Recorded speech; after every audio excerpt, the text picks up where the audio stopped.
എല്ലാ കൂട്ടുകാർക്കും നമസ്കാരം. നമ്മുടെ പുതിയ വീഡിയോയിലേക്ക് സ്വാഗതം. ഇന്നത്തെ നമ്മുടെ വീഡിയോ വളരെ എളുപ്പത്തിൽ ആർക്കും ഉണ്ടാക്കി കഴിക്കാൻ പറ്റിയ രുചിയേറിയ ഗോതമ്പ് പഴം പായസമാണ്. വളരെ സിമ്പിളാണ് ഈ ഒരു പായസം തയ്യാറാക്കി എടുക്കാനായിട്ട്. കഴിക്കാനും നല്ല ടേസ്റ്റ് ഉണ്ട്. നമ്മുടെ കുഞ്ഞുങ്ങൾക്കും മുതിർന്നവർക്കൊക്കെ ഒരുപോലെ ഇഷ്ടമായ ഈ ഒരു പായസം എല്ലാവരും വീടുകളിൽ ഒന്ന് തയ്യാറാക്കി നോക്കണേ. നമ്മുടെ വീട്ടിൽ പെട്ടെന്നൊക്കെ വരുന്ന അതിഥികൾക്ക് നല്ലൊരു പായസമൊക്കെ ഉണ്ടാക്കി കൊടുക്കാൻ നിങ്ങൾക്ക് ആഗ്രഹിക്കുന്നെങ്കിൽ തീർച്ചയായിട്ടും ഈ ഒരു റെസിപ്പി ട്രൈ ചെയ്യാവുന്നതാണ്. അപ്പോൾ നോക്കാം എങ്ങനെയാണ് വളരെ സ്വാദേറിയ ഈ ഒരു ഗോതമ്പ് പഴം പായസം തയ്യാറാക്കി എടുക്കുന്നതെന്ന് നമ്മുടെ വീഡിയോയിൽ കൂടെ നമുക്ക് കണ്ടു നോക്കാം. വീഡിയോ കാണുമ്പോൾ നിങ്ങൾക്ക് ഇഷ്ടപ്പെടുവാണെങ്കിൽ നിങ്ങളുടെ വിലയേറിയ ലൈക്ക് തരാൻ മറക്കരുത്. അതുപോലെ നിങ്ങളുടെ കൂട്ടുകാരിലേക്ക് ഈ വീഡിയോ ഒന്ന് ഷെയർ ചെയ്ത് കൊടുക്കാനും മറക്കരുത്. അപ്പോൾ നമുക്കുടൻ തന്നെ നമ്മുടെ വീഡിയോ കണ്ടു നോക്കിയാലോ. ഇനി നമുക്ക് ഗോതമ്പ് പായസം തയ്യാറാക്കാൻ തുടങ്ങാം. ഇതിനായിട്ട് അരക്കപ്പ് അളവിലാണ് ഗോതമ്പ് എടുത്തിട്ടുള്ളത്. ഇനി നമുക്ക് ഈ ഗോതമ്പ് പാത്രത്തിലേക്ക് മാറ്റാം. നമ്മൾ ഇന്ന് ഇവിടെ എടുത്തിട്ടുള്ള ഗോതമ്പ് ഉപ്പുമാവ് തയ്യാറാക്കാൻ എടുക്കുന്നതാണ്. ഇനി ഗോതമ്പ് നന്നായിട്ടൊന്ന് കഴുകിയതിന് ശേഷം ഒരു 10 മിനിറ്റ് നേരത്തേക്ക് കുതിർത്താൻ വെച്ചു കൊടുക്കാം. ആ ഒരു സമയം കൊണ്ട് ഇതുപോലെ 2 നേന്ത്രപ്പഴം പൊടിയായി കട്ട് ചെയ്ത് കൂടി വെക്കാം. കൂടെ തന്നെ ഇതുപോലൊരു നാളികേരം തിരുമ്മി 1-ാം പാലും 2-ാം പാലും കൂടെ എടുത്ത് വെക്കണം. അങ്ങനെ 10 മിനിറ്റ് കൊണ്ട് തന്നെ നമ്മുടെ ഗോതമ്പ് ഇവിടെ കുതിർന്ന് വന്നിട്ടുണ്ട്. ഇനി നമുക്ക് ഈ ഗോതമ്പ് വെള്ളം ഒന്ന് ഊറി വരാനായിട്ട് ഒരു അരിപ്പയിലേക്ക് മാറ്റാം. അതിനുശേഷം ഒരു പാൻ അടുപ്പിലേക്ക് വെച്ച് കൊടുക്കാം. പാൻ ഒന്ന് ചൂടായി വരുമ്പോഴേക്കും കട്ട് ചെയ്തെടുത്തിട്ടുള്ള ഏത്തപ്പഴം നമുക്കൊന്ന് വഴറ്റിയെടുക്കാം. പാൻ ഇപ്പോൾ ചൂടായി വന്നിട്ടുണ്ട്. ഈ ഒരു പാനിലേക്ക് 3 സ്പൂൺ അളവിൽ നെയ്യ് ഒഴിച്ചു കൊടുക്കാം. ഇനി കട്ട് ചെയ്തെടുത്തിട്ടുള്ള ഏത്തപ്പഴം വഴറ്റിയെടുക്കാനായിട്ട് നെയ്യിലേക്ക് മാറ്റാം. ഇനി പഴത്തിലേക്ക് ഒരു പിടിയോളം കാഷ്യൂസും 10-12ഓളം റൈസിൻസ് കൂടി ചേർക്കാം. ഇനി ഇതെല്ലാം നല്ലതുപോലെ ഒന്ന് വഴറ്റിയെടുക്കാം. പഴം ഒന്ന് സോഫ്റ്റ് ആയിട്ട് വാടി കിട്ടിയാൽ മാത്രം മതിയാകും. അതുവരെ നമുക്കൊന്ന് വഴറ്റി കൊടുക്കാം. ഒരു 3 മിനിറ്റ് നേരം വഴറ്റി കഴിഞ്ഞപ്പോൾ നമ്മുടെ പഴം ഇതുപോലെ ഒന്ന് വഴണ്ട് വന്നിട്ടുണ്ട്.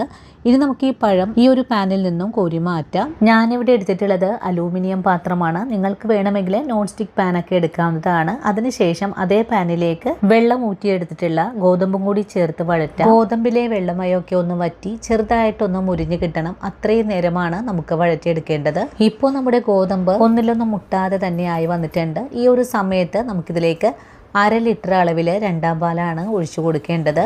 ഞാനിന്നിവിടെ എടുത്തിട്ടുള്ള നാളികേര പാലിന് പകരമായിട്ട് നിങ്ങൾക്ക് പശുവിൻ പാലും പാക്കറ്റ് പാലൊക്കെ എടുക്കാവുന്നതാണ്. പാലും കൂടി ഒഴിച്ചു കഴിഞ്ഞാൽ നല്ലതുപോലെ ഒന്ന് അടിച്ചേർത്ത് ഇളക്കി കൊടുക്കാം. ഇനി നമ്മുടെ ഗോതമ്പും പാലും കൂടി ചേർന്ന് ഒന്ന് ചെറുതായിട്ടൊക്കെ തിളച്ച് വരണം. ഈ ഒരു സമയത്ത് 1/4 കപ്പ് ചവ്വരി നമുക്കൊന്ന് കഴുകിയതിന് ശേഷം ഈ ഒരു ഗോതമ്പിലേക്ക് ചേർക്കാം. ഇനി ഇവ രണ്ടും കൂടി ചേർന്ന് നല്ലതുപോലെ ഇളക്കി കൊടുത്തൊന്ന് തിളപ്പിച്ചെടുക്കാം. ഗോതമ്പും ചവ്വരിയും നല്ലവണ്ണം തന്നെ ഒന്ന് വെന്ത് കിട്ടണം. അതുവരെയാണ് നമുക്കൊന്ന് വേവിച്ചെടുക്കേണ്ടത്. അങ്ങനെ ഒരു 10-15 മിനിറ്റ് ഒക്കെ കഴിഞ്ഞപ്പോൾ നമ്മുടെ ചവ്വരിയും ഗോതമ്പൊക്കെ നല്ലതുപോലെ തന്നെ വെന്ത് വന്നിട്ടുണ്ട്. ഈ ഒരു സമയമായാൽ പിന്നെ നമുക്കിതിലേക്ക് ഒരു 350 ഗ്രാം അളവിൽ ശർക്കര ഒന്ന് 1 ഗ്ലാസ് വെള്ളത്തിൽ ഉരുക്കിയെടുത്തിട്ടുള്ളതാണ്. ഈ ഒരു ശർക്കര പാനി കൂടി ചേർത്ത് വീണ്ടും നമുക്ക് നല്ല പോലെ ഇളക്കി ഒന്ന് തിളപ്പിച്ചെടുക്കണം. നമ്മൾ ഒഴിച്ചു കൊടുത്തിട്ടുള്ള ശർക്കരപ്പാനി മുഴുവനും തന്നെ ഗോതമ്പിലേക്കും ചവരിയിലേക്കും ഒക്കെ ഒന്ന് പിടിച്ചു കിട്ടണം.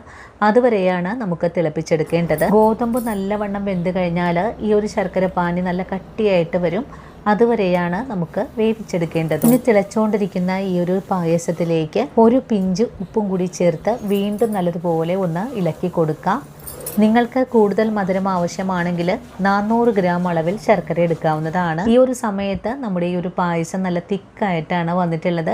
ഇനി ഫ്ലെയിം ഓഫ് ചെയ്ത് കൊടുത്തതിന് ശേഷം 1-ാം പാൽ കൂടെ ചേർത്ത് ഒന്നുകൂടി ഇളക്കി മിക്സ് ചെയ്തെടുക്കാം. ഫ്ലെയിം ഓഫ് ചെയ്ത് കഴിഞ്ഞാൽ നമ്മൾ നേരത്തെ വഴറ്റി മാറ്റിയിട്ടുള്ള ചേരുവ കൂടി ചേർത്ത് വീണ്ടും ഒന്നുകൂടി ഇളക്കി യോജിപ്പിച്ചെടുക്കാം. പഴത്തിൻ്റെ ആ ഒരു കട്ടകളെല്ലാം ഒന്ന് ഉടഞ്ഞ് പായസത്തിലേക്ക് അലിഞ്ഞ് കിട്ടണം. അതുവരെ നമുക്കൊന്ന് ഇളക്കി യോജിപ്പിച്ച് കൊടുക്കാം. ഇനി നമ്മുടെ പായസത്തിന് നല്ലൊരു സ്വാദനായിട്ട് 1/2 സ്പൂൺ അളവിൽ ഏലക്ക ചുക്കുപൊടി ചേർക്കാം. ഏലക്കയിൽ പഞ്ചസാര കൂടി ചേർത്തിട്ടുള്ള പൊടിയാണ്. ഇനി നമ്മുടെ പായസത്തിലേക്ക് 1 സ്പൂൺ അളവിൽ നെയ്യും കൂടി ഒഴിച്ചു കഴിഞ്ഞാൽ വളരെ സ്വാദിഷ്ടമായിട്ടുള്ള ഗോതമ്പ് പഴം പായസം ഇവിടെ റെഡി ആയിട്ടുണ്ട്. വളരെ സിമ്പിളാണ് ഉണ്ടാക്കിയെടുക്കാനായിട്ട്. കഴിക്കാനും നല്ല ടേസ്റ്റാണ്. നമ്മുടെ കുഞ്ഞുങ്ങൾക്കൊക്കെ ഒരുപാട് ഇഷ്ടപ്പെടുന്ന ഈ ഒരു പായസം എല്ലാവരും വീടുകളിൽ തയ്യാറാക്കി നോക്കണം. തയ്യാറാക്കി നോക്കുമ്പോൾ നിങ്ങൾക്ക് ഈ റെസിപ്പിയുടെ സ്വാദിഷ്ടപ്പെടുവാണെങ്കിൽ തീർച്ചയായിട്ടും നമ്മുടെ പേജ് ഒന്ന് ഫോളോ ചെയ്യാനും വീഡിയോയെക്കുറിച്ചുള്ള അഭിപ്രായങ്ങൾ കമൻസായിട്ട് അറിയിക്കാനും ആദ്യമായിട്ട് നമ്മുടെ വീഡിയോസ് കാണുന്ന കൂട്ടുകാരാണെങ്കിൽ നമ്മുടെ പേജൊന്ന് ഫോളോ ചെയ്ത് നമ്മുടെ ഫാമിലിയിൽ മെമ്പർ ആകാനും മറക്കരുത്. അപ്പോൾ ഇനി നല്ലൊരു വീഡിയോ ആയിട്ട് നാളെ കാണാം. അതുവരെയും ഒത്തിരി സ്നേഹത്തോടെ വീണ്ടും